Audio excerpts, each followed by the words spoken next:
So I've been shopping, and that means it's time to do a book haul. I have been on a book no-buy for the last like 2 years. It went pretty well last year. I definitely bought books, but I kind of made a rule for myself where I would stop buying books that I haven't read and only buy books that I've read, I love, and I want to read again. And so because of that, I've been buying much less, thank God, because my wallet just could not handle it anymore, nor could the space in my apartment.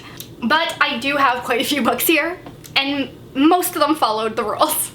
Some of these books are bought used.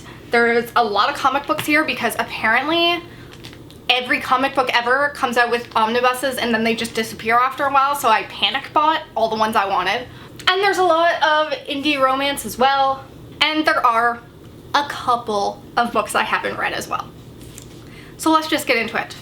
The first book is The Push by Ashley Audrain. This is a psychological thriller about a mother who is having trouble connecting with her child, and she can't figure out if it's the child's fault or hers.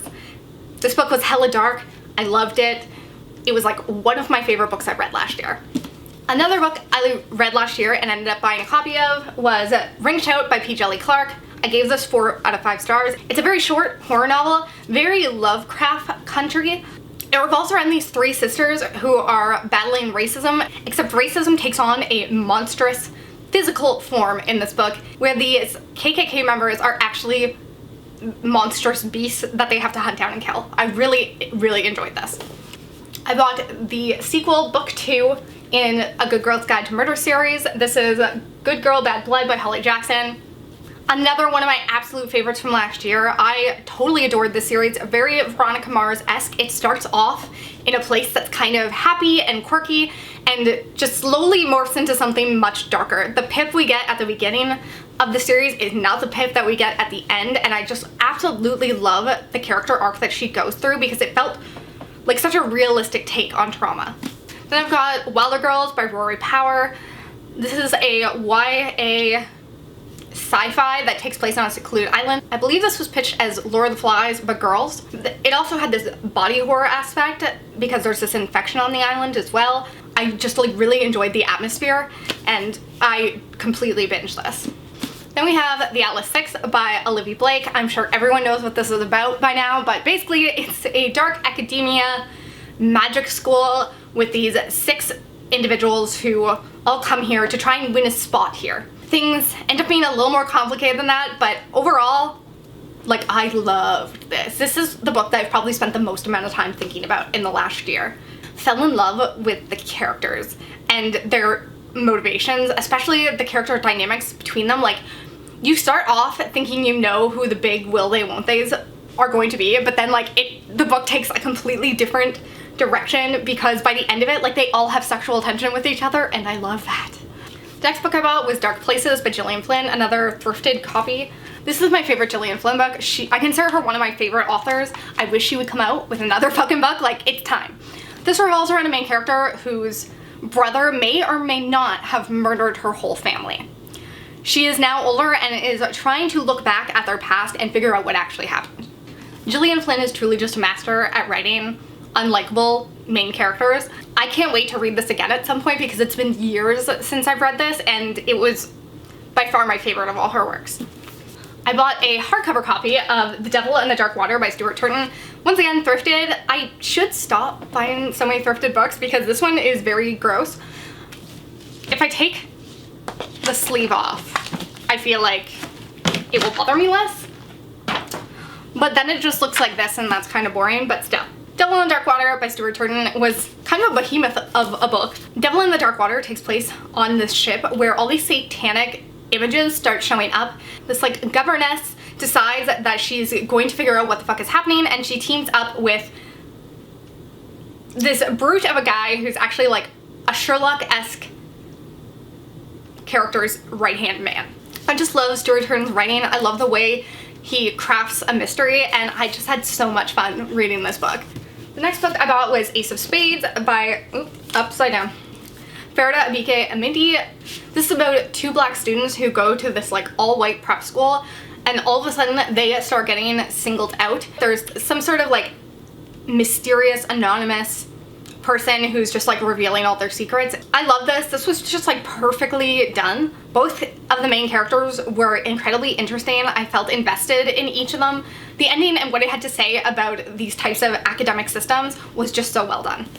I bought some Tana French books. I already own a copy of In the Woods, but for some reason I decided to buy another copy and I'm not totally sure why. I'm sure I had a reason at the time. Then I bought 2 other books in that same series. I think this is book 3 and 4. I don't know which one's which, but basically Broken Harbor and Faithful Place. These are 2 books in her Dublin Murder Squad series. This is the first one. It is one of my favorite series. I've only read the first 2, but I absolutely adore it. I'm a big sucker for a crime drama. I feel like people on BookTube do not enjoy detective POVs, and I'm just like, give me all of them, please. But they need to be well written, and I feel like Tana French does it right. She is so good at doing character studies, and that's what these books excel in. They do not excel in the murder mystery aspect. That part's not good. It's always extremely obvious who did it, at least in the first 2, but like, her characters are just so well done that I don't care. Another thing I bought was Saving Noah by Lucinda Berry. This was about a woman whose son has confessed to molesting children on his swim team. Basically, when you start the book, he is just getting out of the juvenile detention center that he's been in, and now she has to figure out kind of like how to help him through the rest of his life. This book was fucking dark. It started off super annoying. I hated the main character because she just could not think about anyone except for her son and how it was affecting him, and she just did not get the gravity of the situation. But by the end, I just like really enjoyed it. I just think it was so affecting. The author is a psychologist, and so I think that she brings some actual like real life experience to her work, and I definitely feel like there's some emotional manipulation in it. But you know what? It worked. I was manipulated. I was nearly crying by the end of it. It's a good book and I can't wait to read more by this author. Alright, talking about a book I haven't read yet, here's All of Us Villains by Amanda Foody and Christine Lynn Herman. It sounds like The Hunger Games meets An Unkindness of Magicians by Kat Howard. I loved both those books, The Hunger Games and An Unkindness of Magician, and so I'm hoping that this might go pretty well. I haven't read anything from either of these authors, but I love some sort of like fight to the death game. I just always think those are fun. Add in some magic and I feel like it should be even better. Next I have Take Me Break Me by Carrie Silverwood. This was something I picked up totally on a whim one day on Kindle Unlimited and absolutely fucking loved it. The way she does sex scenes, I'm a fan. She does things that nobody else seems to do. We all know that I've read a ton of smut here, and she is the first one I've seen involving needles. Give me more of that, please. I want weird shit in my books, okay? And she gives it to me. Speaking of weird sex scenes, Den of Vipers by K.A. Knight. This is a goddamn chunker. I didn't even explain what the last book was about. I just told you about the sex scenes. I mean, really, do you have to know anything else? This is about a woman who asks her ex-boyfriend to fake kidnap her and hold her ransom in his basement, and then he finds out he enjoys it a little too much. Alright. Den of Vipers. This is a mafia gang type book where they take this woman by force because her dad owes them money. Little do they know that she is a little bit more than what they bargained for, and she makes her life a living hell, and eventually they all end up falling in love with her, and there are some weird sex scenes in here. There's one with a knife that was so silly. And like, look, it should be hot. Do I wish it was hot? Yes.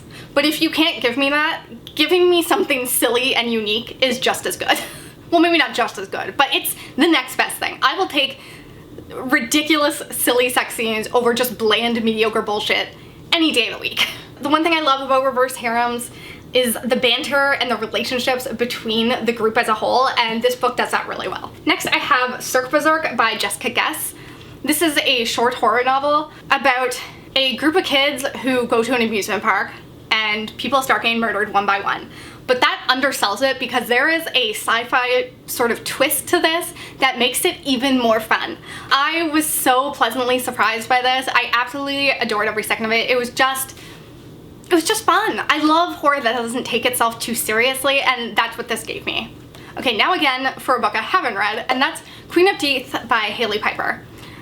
I wanted to read this for Stacks of Strange. They held a Strange-a-thon, readathon, and all about the strange books out there, and so I really want to read this for that. I think I ended up getting COVID that week, so I didn't end up reading anything, unfortunately. Now I own this book, and hopefully I will get to reading it at some point. This is about a woman who ends up having teeth in her vagina.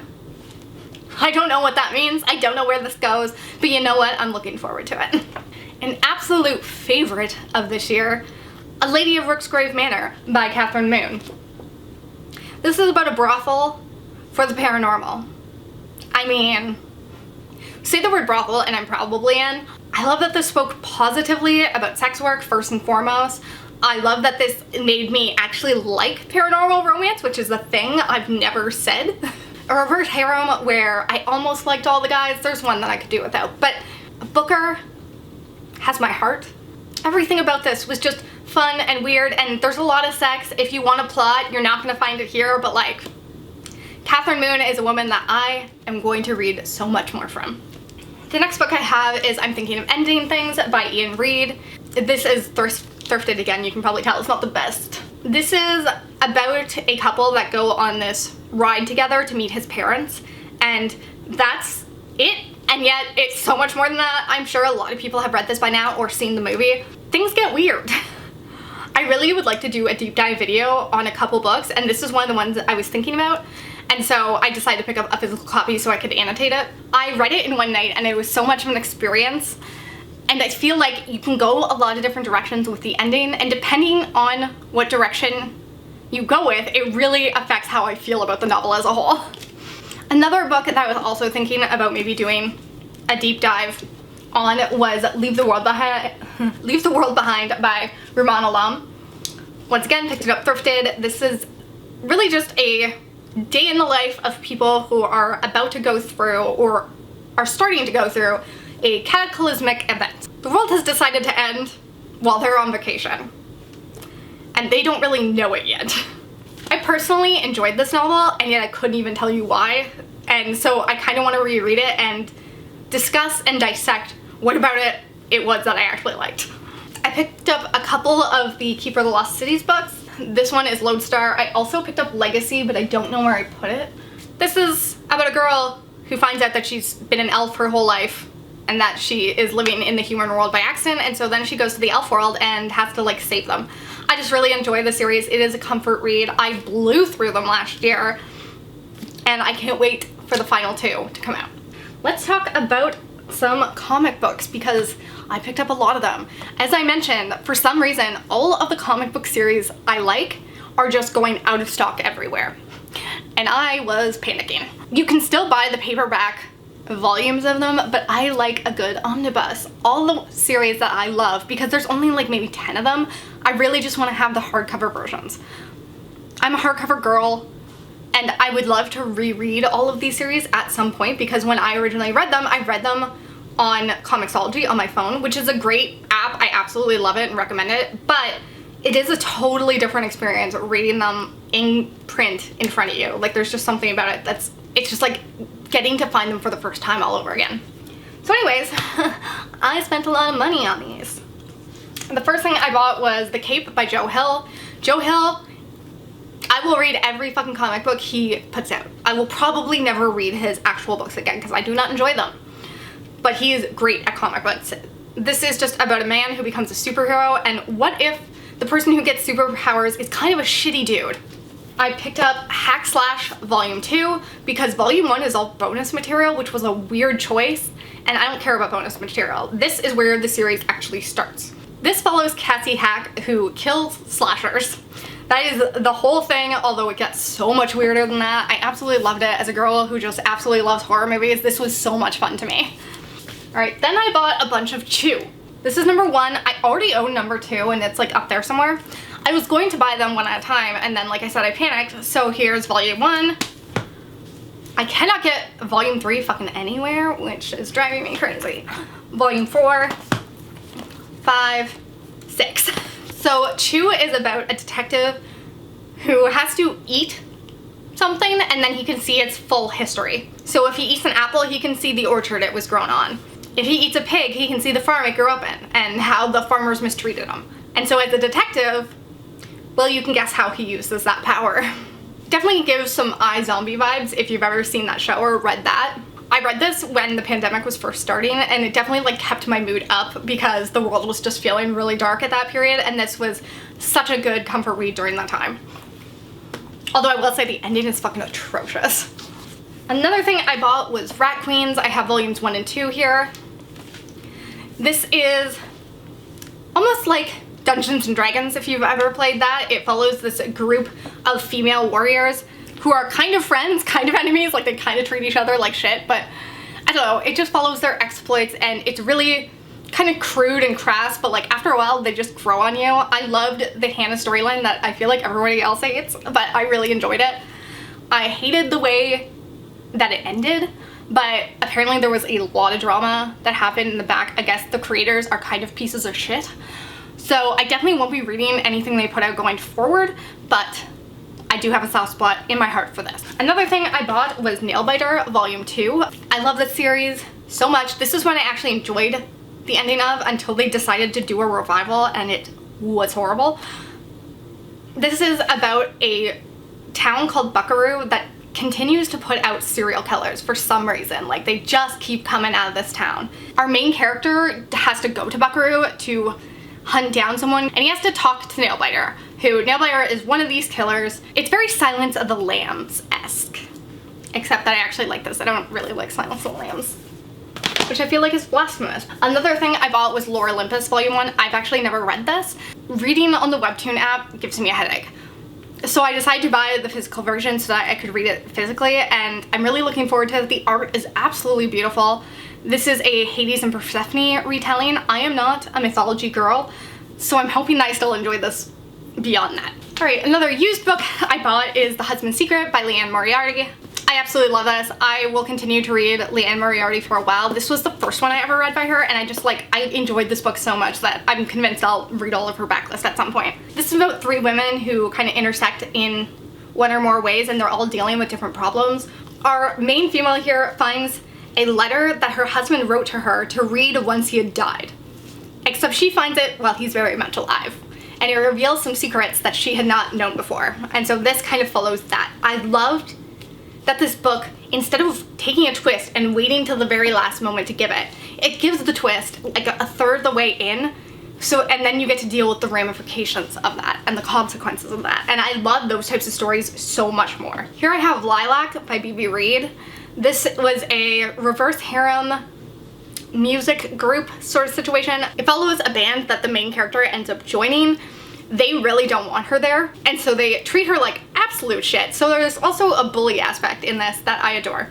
It was messy and dramatic and just like over the top, but it was so addicting. Like I just wanted to read it all in one night. It was impossible because it's like 600 pages. I've enjoyed B.B. Reed's work in the past. I wish this had been a series because I feel like this could have been so much better written if it had been spaced out a little bit more, because there are moments when you just don't even know what's going on anymore. You don't know why anyone's doing the things that they're doing, and it's because it all had to be stuffed into this one book. But regardless, I just really enjoyed my time reading it. Sometimes you just need something that's fun and stupid, and this hit the spot. Then we have The Dare by Harley LaRue. This is just a very short novella. It's about this one party where the former head cheerleader popular girl and the former outcast boy decide to make a dare, whereas if he wins, then she will be his sex slave for the rest of the night. I'm not sure if they actually say sex slave or if they just say slave for the rest of the night. Either way, it's erotica, so you know where it's going. I really enjoyed this. There was like some degradation, humiliation play in here that has made me very curious to read the rest of Harley LaRue's work. It was short, it was spicy, and clearly I liked it enough to buy it physically. Another thing I bought was American Queen by Sierra Simone. This is about the President of the United States, his Vice President, and the woman they're both interested in. This is a true love triangle. They all have feelings for each other. There is some like daddy dom energy that I very much enjoyed from the President of the United States. Now keep in mind, this President of the United States looks like Henry Cavill or something. Like he's an attractive man, not Biden or Trump-esque in the least.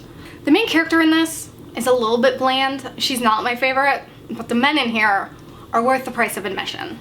All right, then we have Debt by Nina G. Jones. Now this one definitely goes into the darker side. This is about a woman who has had these like rape fantasies, but she wants them to be consensual. She wants to act them out and play them out in a safe manner. So she hears about this website where she hires a man to enact this with her. But the man who shows up is not who she hired, little does she know. This was an interesting read because I was kind of pissed at it, the idea of like hiring someone to enact this fantasy with you in a consensual way. I thought that was really fun and hot, and I was like, I'm into that. And then when they got rid of that, I was kind of annoyed. But the book brought it back. She did the thing. You get these POVs from the guy, and he is despicable. And you know why he's despicable, because he keeps hinting at his backstory, and you know what's coming. But yet when that finally comes, it does change how you think about him. It hits hard. She wrote the scene really well. Regardless, I clearly loved it. Everything after that scene was perfection, and so I am looking forward to rereading it at some point. Then we have Dark Notes by Pam Godwin. Now Pam Godwin is an author I feel like I either hate or love. She's had some things that I find kind of offensive in one way or another, and honestly the same could be said about this book. This book is a student-teacher romance in which the guy is very clearly grooming the girl. There's so much trauma porn in here, and yet the sex scenes are really fucking good. I will always say that the key with dark romance is being aware of the flaws so that if you see them in real life, you don't put up with it. It's fiction, and that's why it's fun in here. And then I picked up Lotto Men by Anne Denton. This is about a woman where her best friend has just won the lottery, and she's decided to hire the main character to run a bachelor-style competition on this private island because she wants a harem. The main character ends up getting a harem of her own by the end of this book, and it was just delightful. The men in here, the sex scenes in here were just so unique and different from anything I've ever read. It has a very romantic comedy sort of tone about it. There's like silly hijinks and like some slapstick in here. It can be a little grating and over the top at first, but once you get its vibe, I feel like it goes a lot smoother. There was a sexy food scene in here with a hot chef that I didn't know I was into until I read it. If an author can give you new kinks, you know she's an author to stick around for. The last romance book I bought was Mean Machine by Alexander Voynov.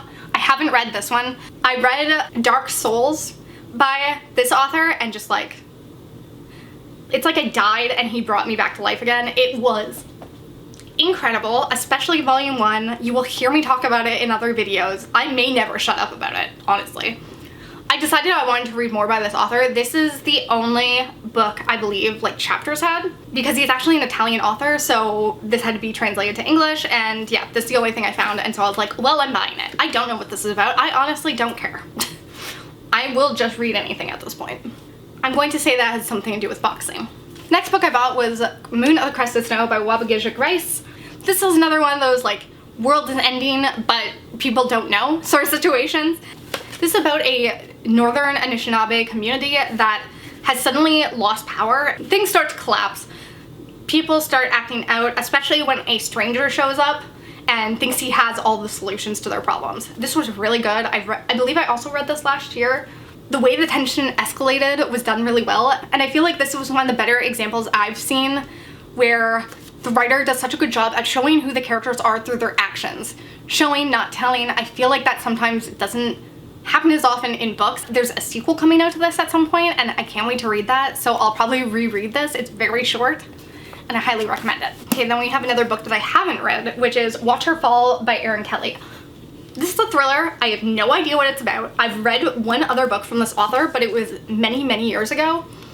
I remember being really surprised because she managed to trick me in a way that I wasn't expecting, in a way that I've never seen before and haven't seen since, and I don't even know if it would be good now, but I'm looking forward to trying something else by her, and I'm okay with not knowing a lot going in. It's rare that I do that with a book, so I think it could be fun. And the last 3 books are all horror. First up we have Clan McCornfield by Adam Cesar. I read this recently and just really enjoyed it. I was expecting not a lot from it for some reason, even though I've read from him once before and liked it. I just feel like I've heard not great reviews, but I completely disagree. If you go into this not taking it seriously and just having fun, then I see nothing wrong with it. This is about a town that's really collapsing. There's like this divide between the teenagers of the town and the way that they want to act, and the adults of the town and the way the adults think the teenagers should act. Then people start getting murdered one by one, and everyone blames the rowdy teenagers, the outcasts and all that. Our main character is a new girl in town, and she's just coming into this and doesn't really know what's happening. It was just a lot of fun, and I can't wait to read the sequel. The last two are self-published indie horror. This first one is The Forgotten Island by David Sodergren. This is about a main character who decides to go to Thailand with her sister and her sister's husband, and they end up partying too hard and get stuck on this deserted island. They think that it's an abandoned island, that no one's lived there, until all of a sudden they start getting hunted by people as well as some other creatures. It was such a good time. Once again, just fun. I have such a soft spot in my heart for fun horror, and this was that, as well as this next one, which is The Venue by TJ Payne.